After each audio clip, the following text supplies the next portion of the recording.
What's going on, all of my healthcare brothers and sisters, as well as my pre-healthcare professionals alike? I hope that y'all are having a wonderful day. Today I am super excited, but also kind of bittersweet because we are on the last portion of the ATI TEAS review series, and that is going to be covering English and language usage. And in this topic, we're going to be discussing parts of speech.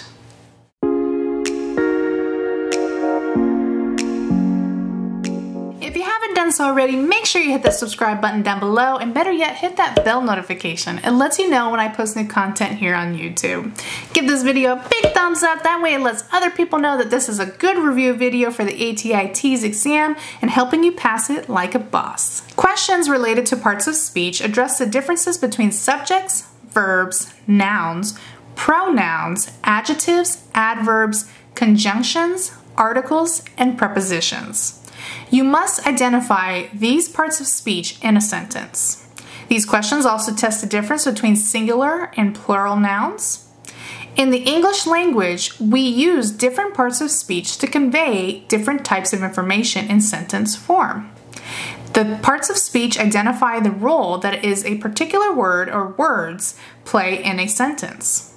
Essentially, parts of speech for sentence components. Alright, the most important sentence components are subjects and verbs. Subjects convey who or what is performing the action in a sentence.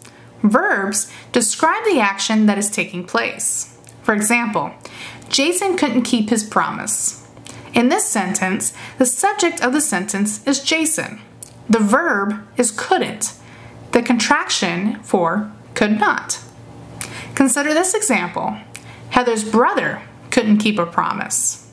In this sentence, the subject of the sentence is Heather's brother. The verb is couldn't. Here's a slightly more complex example. Heather's earnest little brother couldn't keep a promise. In this form of the sentence, the subject is Heather's earnest little brother. The verb is still couldn't, as in the two previous examples. A noun is a person, place, or thing, and a pronoun is a word that refers to a noun. For example, Stacy entered the room before she saw Harry. The sentence contains three nouns: Stacy, the room, and Harry. The word she is a pronoun that refers to Stacy.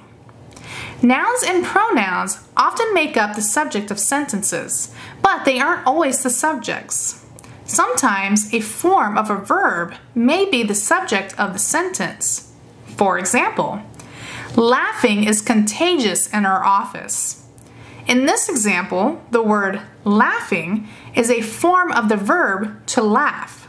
Laughing is the subject of the sentence followed by the verb is. Nouns can be singular or plural. A singular noun represents only one person, place, or thing. A plural noun represents more than one person, place, or thing being described.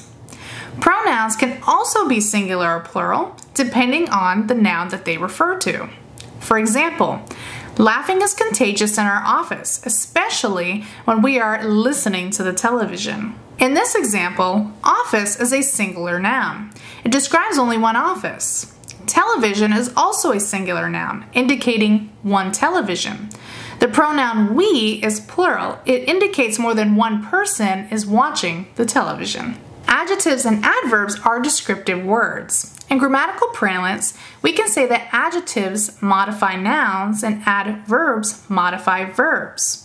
That just means that adjectives describe nouns and adverbs describe how the action of a verb is taking place. Adverbs can also modify adjectives and other adverbs. For example, the beach has massive waves. In this sentence, the word massive is an adjective. It modifies the noun waves. Another example, the beach's massive waves immediately caused a scare. In this sentence, the word massive is still an adjective modifying waves. The word immediately is an adverb modifying the verb caused. Immediately is used to describe how the action is causing a scare taking place. Other important parts of speech to know are conjunctions, articles, and prepositions. These components are less central to the meaning of a sentence than are subject and verbs, but they must be included in order to make the meaning understood. Conjunctions are connecting words. They join together the ideas in a sentence. Articles are identifiers. They let us know if a noun is specific or general. And finally, prepositions indicate relationships between components of a sentence, often showing the location or direction of an action. Prepositions are commonly included as parts of prepositional phrases. Lastly, we have an interjection. It's a word added to a sentence to show sudden or strong emotion. For example, the interjection might express surprise, joy, excitement, enthusiasm, pain, or disgust.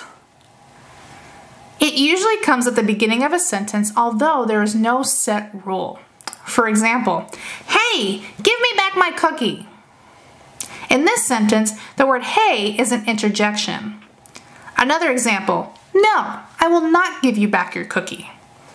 Introductory words such as yes, no, or well are also considered interjections. I hope that this video has helped for you to pass your ATITs like a boss the first time. If you haven't done so already, make sure that you head over to my website at www.nursecheung.com, where there are additional resources related to the topics that we discuss here in these videos. Make sure you follow me on my social media. I am on Facebook, Instagram, as well as here on YouTube. If you haven't done so already, make sure you subscribe. But until next time, I hope that y'all have a wonderful day, and I will speak with you all again soon in our next video. Bye!